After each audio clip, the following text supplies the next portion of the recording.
Hey there, Primal Punch here. Just wanted to talk about a few things because it occurred to me that I spend a lot of time talking about how to punch hard, how to punch harder, you know, and I'm not spending enough time on, you know, how not to get hit and how to take a hit. There are a lot of ways of not getting hit, taking a hit, shedding a hit, blocking a hit, you know. What I kind of want to focus on here is some misconceptions that you might come across from some sources. Okay, I've watched a few videos. I'm not going to mention the art. I'm not going to mention the people that made the videos. Okay, but they're saying when you take a punch to be loose, if you're going to take a body shot, the last thing you want is to be loose, okay? That'll pop your spleen.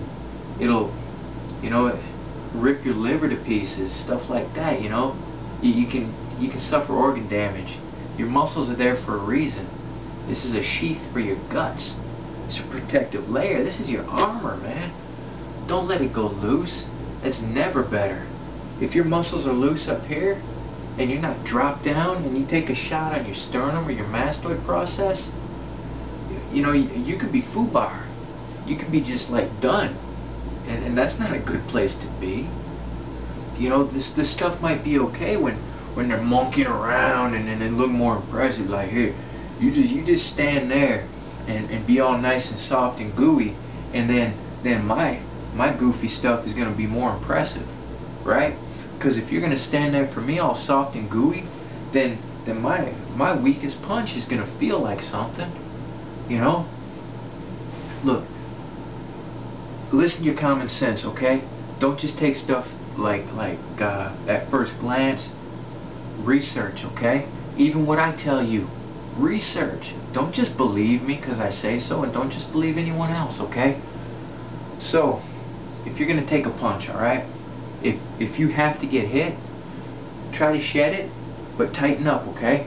And I'm always not tense, but I'm not loose neither, you know? Like in here, I'm always maintaining a balance of tension between the front and the back muscles. I think it's necessary. I'm like a coiled spring, okay? Always ready, always ready. And I feel that's how you have to be, because you never know when a blow's going to sneak through. You don't want to be loose and gooey.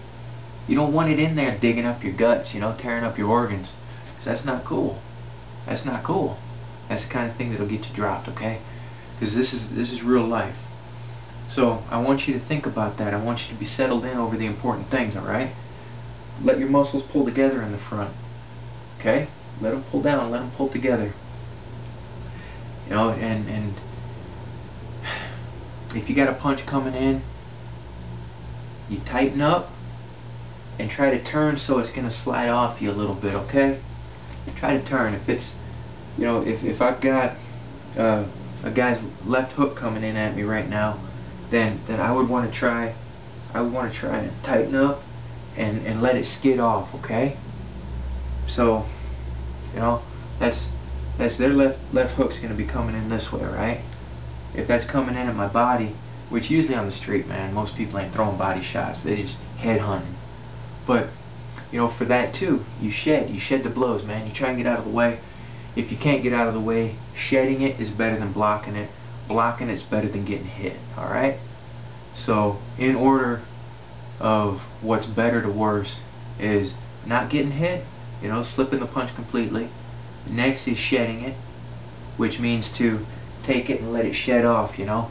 A punch comes at your head and you can shed it and you can counterpunch, alright? Shed it, counterpunch. Shed it, counterpunch. So, that's next best. Next on the list is blocking, where you take the force of the blow, but you blocked it from hitting anything important, okay? And last is actually getting hit. Now, if that punch lands, go with it, man. Go away with it. You know, let it come through and come back. Because if you're going with it you're shedding some of its power, okay? You kind of, it's like shock absorbers, that movement. So, you know, these are just ways of taking hits if you gotta take hits, okay? And it comes down to it, these big looping shots, you can back away, you can duck under, but I really feel like if someone is willing to give you diamonds, man, you don't just toss them back, say no thanks. You know, those big looping shots, man, you step in, you know, step in, get this up, let their arm just hit across here and get in, because they're coming towards you, you know, and get those angles, those old school bare knuckle boxing angles, get in, and you know, you can step in and shift, you know, where your left leg forward, man, just get in there, you know, all that impetus, your body moving, and you can spring. There's a lot, you know. A fast kick, man, you can drop in faster than that kick can come up, and now that thigh's hitting, and you've got, you know, it's gonad time. It's right there. It's right in front of you, you know. If you can hone your starter reflex, your reflexes enough to get in, then I do recommend that on any of these loopity-doos, you know, stuff that's coming around at you. I'm not going to deal with knives and sticks right now. Right now we're talking bare hands, okay? We're talking fighting, because I just feel like there's some information out there that can get people hurt. If you take a punch and your muscles aren't tensed, you have the potential of dying, alright? You don't want your organs torn up.